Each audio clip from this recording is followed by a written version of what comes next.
Hi everyone, কেমন আছো তোমরা সবাই? সো আজকের এই ভিডিওটা হতে চলেছে জগন্নাথ দেবের একটা পেন্টিংকে ঘিরে। বেসিক্যালি এই পেন্টিংটা কিভাবে করেছি সেটা। চলো আর দেরি না করে ভিডিওটা শুরু করা যায়। আমাদের পুরীর জগন্নাথ মন্দিরের কথা কম বেশি আমরা কিন্তু সবাই জানি, কিন্তু তোমরা কি জানো এই মন্দির এমন একটা জায়গা যেখানে সায়েন্স কাজ করে না, যেখানে সাউন্ড এনার্জিও কাজ করে না। হাওয়ার গতির ডিরেকশন কিন্তু অপোজিট। যেখানে 17 বার রাজা মহারাজারা আক্রমণ করা সত্ত্বেও আজও এই জায়গা একদম অক্ষত আছে।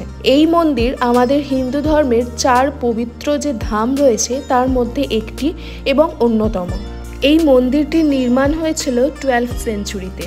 গঙ্গা ডাইনেস্টির রাজা এই মন্দিরটি নির্মাণ করেছিলেন।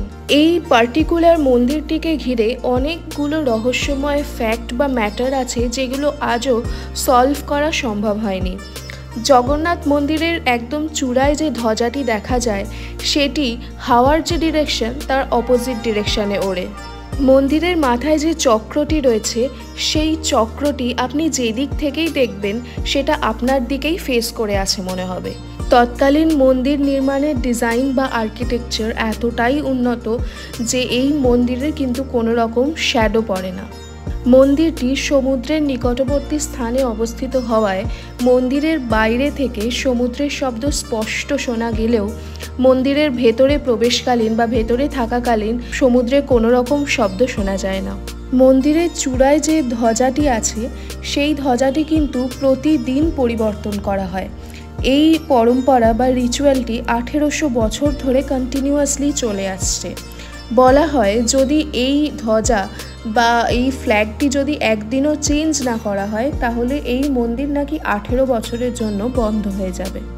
এই মন্দিরে অন্যতম আরেকটা প্রধান ব্যাপার হচ্ছে যে এই মন্দিরে যদি একদিনে 1 লাখ মানুষও আসেন দর্শনের জন্য তাহলে যে ভোগ রান্না হয় সেই ভোগ কিন্তু কারোর জন্য কম পড়ে না বা সেই ভোগ কিন্তু কোনো রকমভাবে ওয়েস্ট হয় না। কথিত আছে শ্রীকৃষ্ণ যখন দেহত্যাগ করেন তখন তার হাড়টি ইনট্যাক্ট থেকে যায় এবং সেই হাড়টি ঘটনাক্রমে জগন্নাথ মহাপ্রভুর মধ্যে প্রতিষ্ঠিত হয়েছিল। প্রতি 12 বছর অন্তর অন্তর এই মূর্তি চেঞ্জ করা হয়। এই মূর্তিটি কিন্তু কাঠের তৈরি হয়, আর যখন এই মূর্তি চেঞ্জ করা হয় সেই সময়ে কিন্তু শুধু জগন্নাথ মন্দিরে নয় পুরো সমগ্র পুরী শহরেই কিন্তু ইলেকট্রিসিটি সাপ্লাই বন্ধ থাকে গভর্নমেন্টের পক্ষ থেকে। এই সমস্ত ঘটনা ছাড়াও স্থানীয় মানুষজনদের কাছ থেকে প্রচুর ইনফরমেশন এই মন্দিরের বিষয়ে পাওয়া যায়, যেটা একটা ভিডিওর মাধ্যমে বলা হয়তো সম্ভব নয়। তাই আজ এই পর্যন্তই। তোমরা জানিও আমার এই সামান্য চেষ্টাটুকু তোমাদের কেমন লাগলো।